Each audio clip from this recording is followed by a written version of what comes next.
E em seu discurso inicial, Donald Trump falou sobre retomar o protagonismo dos Estados Unidos, colocando o país hoje como o primeiro, como o principal, como aquele que se destaque em relação aos outros, garantindo também políticas que fechassem para si esse protagonismo. Então vamos entender de que maneira que isso repercute para outros países do mundo, inclusive para a região da Europa. Vou conversar com o Luca Bassani, que vai trazer os detalhes para a gente agora. E quais são já as primeiras manifestações e reações ou expectativas, hein, Luca Bassani? Bem-vindo.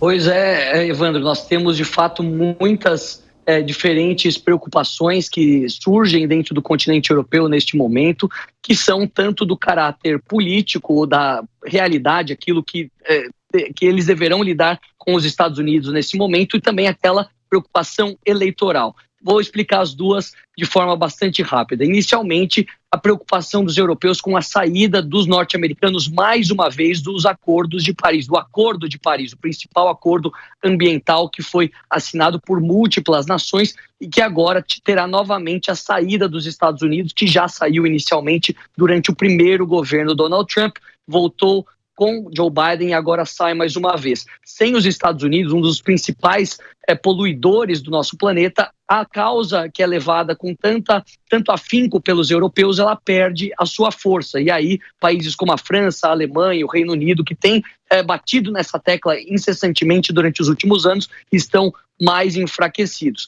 Também temos a questão da guerra da Ucrânia. Donald Trump prometeu durante a campanha terminar a guerra em 24 horas, depois a sua assessoria fez uma revisão dizendo que levariam alguns meses para que tudo fosse concluído, mas de fato a finalização da guerra com as linhas de batalha como estão hoje significaria uma vitória da Rússia, já que cerca de 18% a 21% do território ucraniano seria anexado pelos russos, ao mesmo tempo que Vladimir Putin se tornaria mais forte, inclusive perante outras nações aliadas dos Estados Unidos dentro da Europa. Aí podemos falar da Romênia, Polônia, Estônia, Letônia, Lituânia, Bulgária. Então é uma grande preocupação nesse ponto. Do aspecto eleitoral, a preocupação é dos partidos que são da esquerda, partidos progressistas, que sabem que tudo que acontece nos Estados Unidos eleitoralmente, como um movimento político, acaba reverberando na Europa alguns meses depois. Então, aqueles partidos de direita que estão se fortalecendo gradualmente dentro da Europa vão passar por um processo também de fortalecimento com Donald Trump em evidência. Isso nós já vimos acontecer durante os últimos meses nas eleições europeias, onde os partidos mais nacionalistas, aqueles com discurso anti-imigração, assim como Donald Trump, também ganharam mais assentos. Mais recentemente, vimos aqui em Portugal também o partido da direita ganhando em relação à esquerda, e teremos no final do mês que vem as eleições mais importantes do continente neste ano de 2025, as eleições gerais na Alemanha, que provavelmente tirarão o chanceler Olaf Scholz de centro-esquerda e a sua coalizão social liberal e darão novamente a posição de chefia do governo para os conservadores. Essa proximidade com Donald Trump pode ser essencial para as eleições alemãs. Também o partido é considerado por muitos de extrema-direita, a AfD é muito próxima de Elon Musk, que já fez entrevistas com a chefe do partido, Alice Weidel, entre tantos outros membros. Então a preocupação da Europa é em relação a isso inicialmente. Só me permite alongar mais um pouquinho para falar do Oriente Médio. Esse é outro ponto que a gente vai ter que observar. A gente sabe que o acordo de cessar-fogo que foi assinado e implementado durante o último final de semana teve a participação conjunta da antiga administração Biden e da atual administração Trump.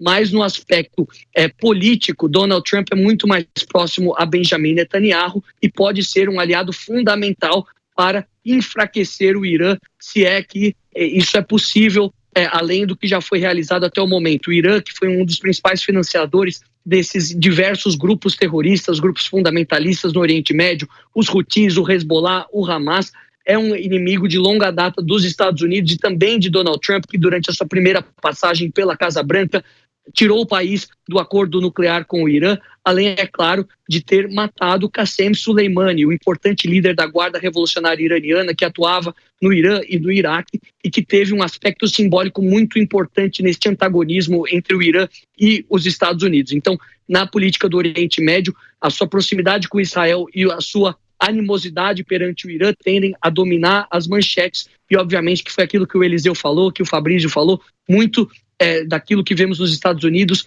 é dividido entre as falas e as ações. Então, a partir de hoje, com as primeiras medidas executivas assinadas, nós saberemos o que será de fato ação, o que será de fato o objetivo para ser cumprido durante os próximos 4 anos.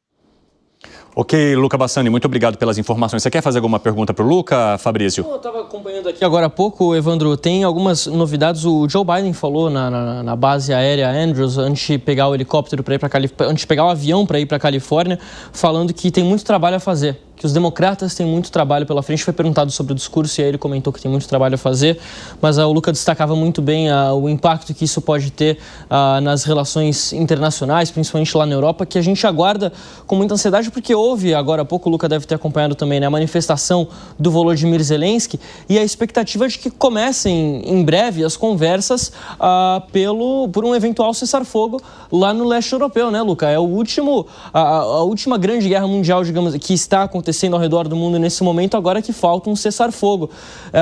Queria até saber, de repente, sua opinião, se você acredita que esse discurso do Donald Trump sinaliza que a gente pode ter essas conversas começando em breve. Sim, com certeza. E também a própria fala de Vladimir Putin, que parabenizou Donald Trump e disse que o país está aberto para negociações, a mediação dos Estados Unidos. Durante esses últimos 4 anos, o antagonismo entre os Estados Unidos e a Rússia, reeditando praticamente a batalha que víamos durante a Guerra Fria entre a União Soviética e os norte-americanos, acabou se concentrando na Ucrânia e tem, de fato, a Ucrânia como o último país, a última região onde há uma guerra envolvendo 2 lados do mundo. Os outros conflitos do mundo, que são vários, são conflitos regionais, guerras civis, mas os Estados Unidos são fundamentais nessa negociação. Primeiro, pressionando a OTAN, os países europeus, a investirem mais na sua própria defesa, aumentando o teto da meta de 2% do PIB destinados à defesa para 2,5%, 3%, até 5%. E, por outro lado, empurrando esse acordo para Volodymyr Zelensky, que sabe que sem o dinheiro dos americanos, os armamentos americanos, não terá a chance de reverter a guerra, principalmente se a gente considerar que nesses últimos 3 anos, pouco foi feito na recuperação de territórios, mesmo com todo o apoio de Joe Biden. Foram mais de 65, alguns falam 80 bilhões de dólares concedidos à Ucrânia e mesmo assim a configuração territorial ela é mais favorável à Rússia, muito mais do que à Ucrânia. Então Trump quer tratar a realpolitik como ela é, tratar o mundo como ele é e não como gostaríamos que ele fosse, provavelmente empurrando esse acordo goela abaixo, falando bom português, de Volodymyr Zelensky para a tristeza dos aliados europeus que sabem que isso fortalecerá a Rússia internamente, a autocracia de Vladimir Putin e dificultará toda a relação do continente europeu que sancionou fortemente a Rússia com os próprios russos que agora sairão fortalecidos, tudo indica. Muito obrigado, Luca Bassani. Daqui a pouco conversamos mais sobre a repercussão em outras partes do mundo.